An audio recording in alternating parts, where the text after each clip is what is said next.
أهلا بيكم في قناة وصفة من دهب. يا رب تكونوا بخير وفي أحسن حال. النهاردة إن شاء الله هنحضر مع بعض حلى الفواكه الحكاية بشوية فاكهة وحليب، ويبقى عندك الجمال ده كله. شايفين الجمال والحلاوة؟ حاجة كده تحفة. شكله ينفع لأي مناسبة، لو جالك ضيوف أو حتى لو عندك في البيت للولاد، أكنه آيس كريم وأحلى كمان. طعمه خطير ومفيد جدا عشان كل مكوناته فاكهة وحليب، وسر التماسك بتاعه هو الجيلاتين. ان شاء الله تجربوه ويعجبكم وتقولي لي رأيكم. ومن فضلكم ما تنسونيش في اللايك والاشتراك في القناة عشان يوصل لكم كل جديد. عندنا بقى الجمال ده كله هيتعمل بشوية فاكهة، ايا كان الفاكهة اللي عندك، ثمرة فاكهة من كل نوع، وعندنا فانيليا، عندنا 3 معالق كبار من الجيلاتين، و3 معالق كبار او على حسب الرغبة سكر، وعندنا ثمرة رمان، وعندنا شوية عنب اللي فاضلين عندك، يعني هي حلاوتها ان هتلم فاكهة ممكن تبقى عندك، وعندنا لتر من الحليب، واي فواكه مسكرة عندك تمام، او كاندي، اي حاجة حلوة تمشي مع الفواكه ممكن تحطيها في الوصفة دي. هتجيبي الفواكه وتقطعيها كده لشرايح زي ما انا بعمل الكيوي، تمام، وهتقطعي كله بالشكل اللي يعجبك، يعني مش شرط تقطعي نفس التقطيعة اللي انا بقطعها دي. هي الافضل ان انت تقطعي الفاكهة قطع صغيرة، علشان لما تيجي تاخديها بعد كده، يعني بعد ما تخلص خالص وتيجي تقطعيها بقى مثلثات عشان كل واحد ياخد له قطعة، ما تبقاش يعني السكينة تقدر تتحرك بسهولة، تقطع بسهولة. لو هتقطعيها حتت كبيرة هتلاقي نفسك ان انت مش عارفة تقطعيها بالسكينة، فخليها على قد ما تقدري الفاكهة قطع صغيرة عشان لما تيجي تقطعيها تبقى سهلة معاكي وتطلع بشكل متناسق. تمام.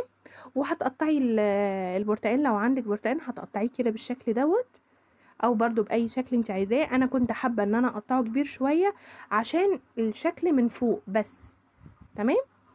اي فاكهة عندك بقى، مش شرط الفاكهة اللي انا حطاها دي، وممكن تروحي السوبر ماركت تجيبي من كل نوع فاكهة واحدة، يعني ثمرة واحدة بس.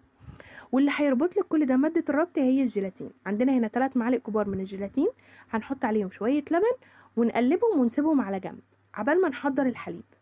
هنا عندنا لتر من اللبن، هنحط عليه الفانيليا والسكر ونقلبه كويس قوي، ونرفعه على النار لحد ما يغلي. لازم نسيبه على النار لحد ما يغلي، وبعدين نجيبه يكون في الوقت ده الجيلاتين خلاص مسك نفسه، الجيلاتين شرب اللبن كله اللي احنا حاطينه له، تمام، ومسك نفسه كده.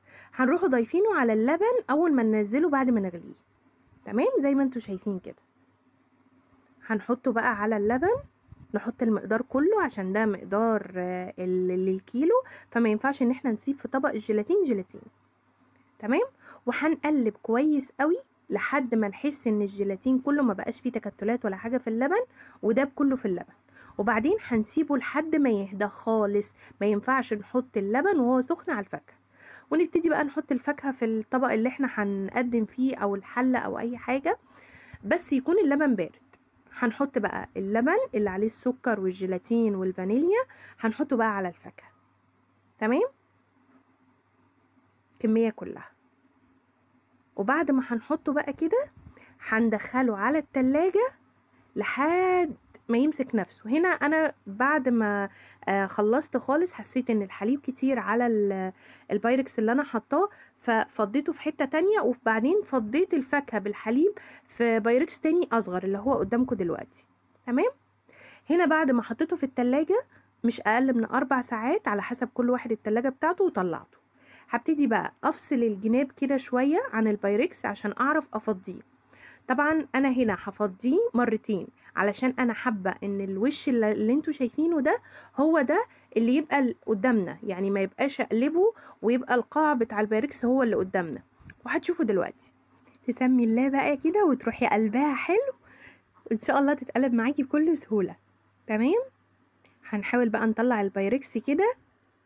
بصوا بصوا هو بيسيب القاع بتاع البايركس ازاي، شايفين؟ انا بحاول اوريهولكوا على قد ما اقدر.